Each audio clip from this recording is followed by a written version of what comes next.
teman-teman seangkatan saya dulu kan presiden mas, saya presiden mahasiswa.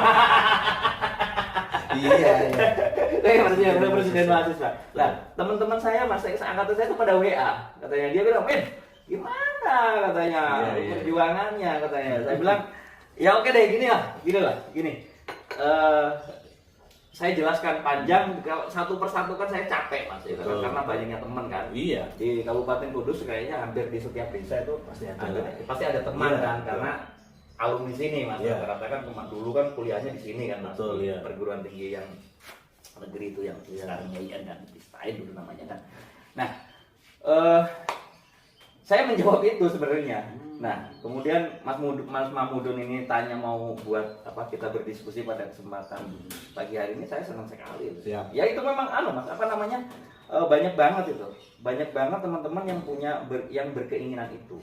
Bisa nggak Min? Kamu kan masih di partai itu, bisa nggak dikembaliin? Kamu masih di partai kan? Masih. Saya wakil ketua DPC, saya bilang masih saya. Di Jakarta pun saya di PKB masih. Gitu.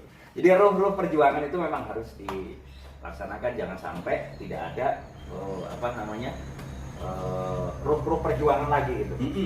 Saya yakin Kudus mampu. Betul ya. Begini Mas Amin, terus kira-kira siapa ini yang kira-kira punya potensi peluang untuk memimpin Kudus? Ini kan hanya 2 kandidat, memang panas memang. Memang panas, sangat panas karena hanya 2 kandidat head to head. Tentu kalau saya pribadi menyimpulkan saat ini memang ada klasifikasi 3 pemilih. 1 emosional, sangat sedikit sekali. Siapa itu? Ya golongan, famili, tetangga, teman, kerabat. Paling hanya sekitar 4-5%. Yang kedua rasional. Pemilih ini berorientasi pada program, visi misi, program kerja. Sedikit sekali. Karena ini para kaum intelektual terdidik. Paling hanya kisaran sekitar 4-5%. Yang paling tinggi adalah terakhir ini. Hampir 5% pemilih transaksional. Artinya rata-rata menanti hari H kembali ke menjauh pragmatisme, yaitu isi tas. Bagaimana pandangan Mas Amin ya, sebagai aktivis, sebagai pelaku kemarin dengan saya, gimana itu? Seharusnya jangan dong. Oh gitu ya? Harusnya itu dibalik. Dibalik ya? 85% itu adalah pemilih rasional dan idealis. Siap. Bisa dibayangkan tuh kalau kemudian sekarang ini masyarakat milihnya olah no duit olah oblos kan, kayak gitu kan. Itu kemunduran demokrasi itu. Ya, itu tanda-tanda runtuhnya demokrasi. Betul. Makanya kan ini yang perlu teman-teman sadari ya, betul. Masyarakat Kudus hari ini tuh yang dibutuhkan adalah bagaimana menciptakan pemilu itu yang benar-benar pemilu yang jujur, adil, betul, dan rahasia. Iya. Jangan sampai nanti pemilunya pemilu transaksional. Oh iya. Nanti pasti jadinya juga pemimpin yang transaksional. Betul sekali. Itu. Saya Jadi setuju. ya, masyarakat Kudus lah yang akan menentukan. Betul. Ini masih ada waktu sekitar seminggu lagi loh Mas. Ya mudah-mudahan apa yang yang kita harapkan selama ini betul-betul pemilu yang betul-betul jurdil, pemimpin yang betul-betul mumpuni. Harapan saya seperti itu. Iya. Moga-moga ya. Iya, moga-moga. Kalau saya sih, saya terus terang Mas, saya berharap pemimpin Kudus ke depan itu orang yang mampu ya, orang yang mampu memberikan pengayuman, memberikan kesejahteraan secara utuh. Betul. Oke Mas, terus begini Mas, yang terakhir mungkin barangkali ya, kita tahu bahwa 2 kandidat ini sama-sama mengklaim didukung para kiai. Kita tahu bahwa Kudus itu kota santri, kota wali, kota kiai. Dua-duanya, mohon maaf, di-endorse oleh para kiai yang betul-betul punya nama di Kudus.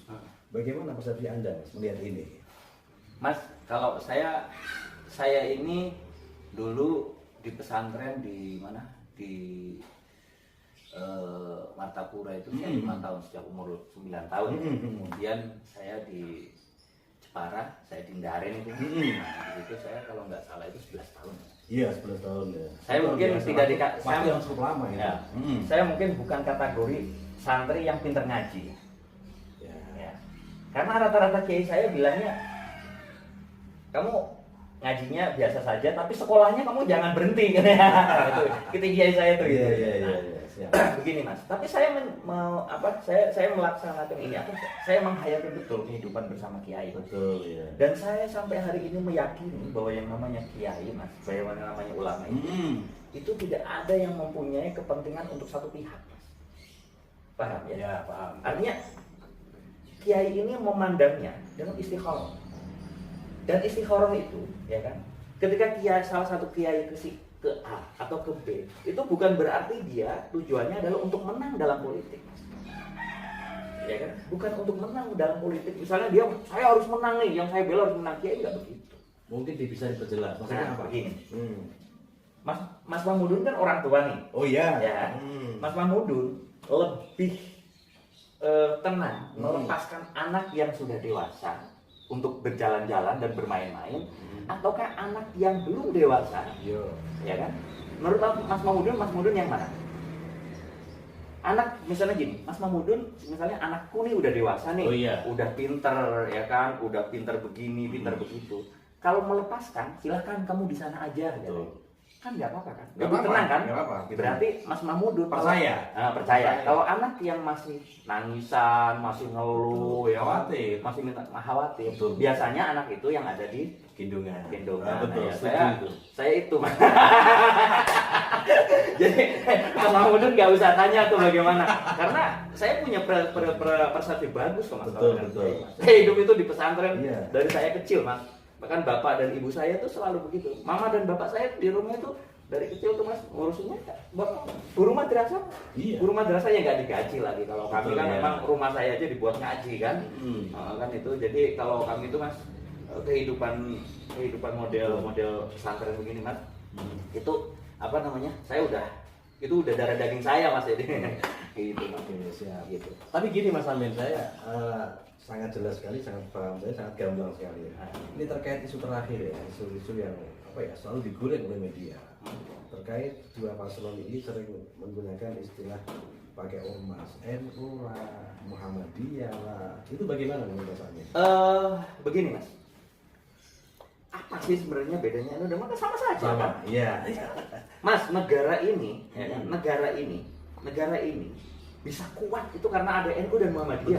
Betul. Saya setuju itu. Ya kan? Coba Muhammadiyah nggak ada saja tuh.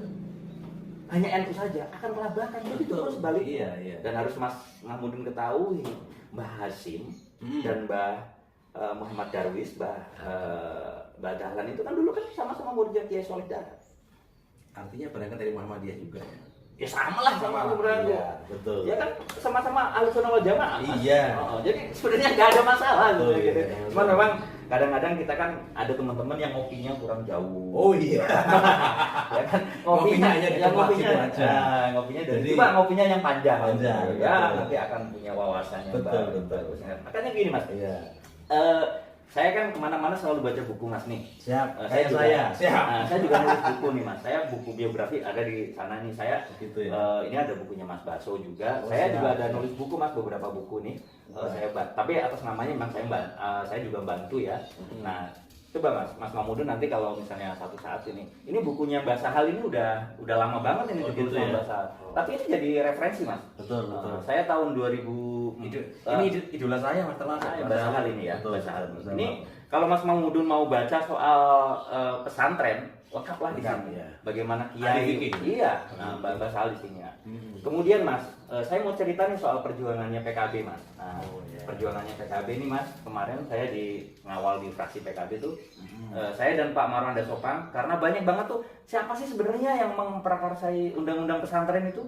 Nah, bisa baca deh di buku ini deh. Ini nggak perlu apa namanya? Nggak perlu capek-capek ya kayak gini ya. Nih baca bukunya Pak Marwan Dasopang. Ini bukan promosi, nanti akan saya kasihkan secara gratis ini. Siap. Dan ini pengantarnya langsung Kiai Said. Wih, Kiai mantan Said. PBNU ya. Iya, saya banyak Biasa. diskusi. Jadi buku ini cetakannya juga LP3S Mas. Oh, apa 3S ya? LP3S dong. Iya. Jadi jelas tuh.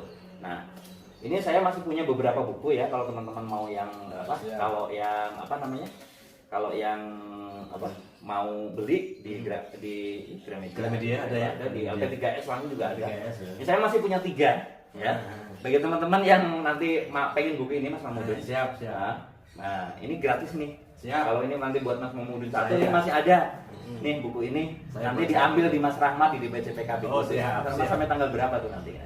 Siap. Saya kasihkan tuh. Nah, Siap. saya juga ada buku nih tentang ini kan masih bulan November. Oh iya. Tentang perjuangan ini bukunya Mas Pahlawan ya? Fatih ya. Oh iya. Nah, ini saya juga terlibat ini di sini kan sama Mas Fatih tentang pembuatan buku ini. Ini punya Mbah Abbas. Nah, jadi silakan aja. Betul. Nanti teman-teman yang kepengen buku perjuangannya Mbah Abbas, Bapak dan Ibu Guru, bagaimana perjuangan ini sangat penting Mas. Iya. Karena kenapa santri itu harus berjuang dan menguasai sistem pemerintahan itu di sinilah. Betul. Ya, yang berjuang kan dulu santri Mas. Betul. Dulu kan belum ada yang namanya TNI, dulu belum ada TNI kan baru ya. ABRI belum ada, belum ada dulu. Betul. Ya, ini kan perjuangan ini kan dulu kan perjuangan Hizbullah kan. Iya, Ya kan? Hizbullah, Ya. iya, betul. Makanya kan tentara-tentara Hizbullah, jadi kiai-kiai dulu yang berjuang untuk memerdekakan negara ini. Ini Mas Mamudun. Jadi begitu. Nanti teman-teman yang kepengen buku, ini gratis ini. Ya. Siap. Yang Mbah Abbas ini gratis, bisa diambil di DPC PKB, nanti hubungi Mas Rahmat. Siap. Nomornya nanti dikasih Mas Rahmat. Oke, saya kira itu sangat lengkap, sangat komprehensif. Memang saya nggak salah ya berbicara dengan seorang tokoh aktivis dan tenaga ahli DPR RI dari fraksi Kebangkitan Bangsa. Beliau memang kutu buku. Kalau saya baca Mas Amin itu mirip dengan Rocky Gerung.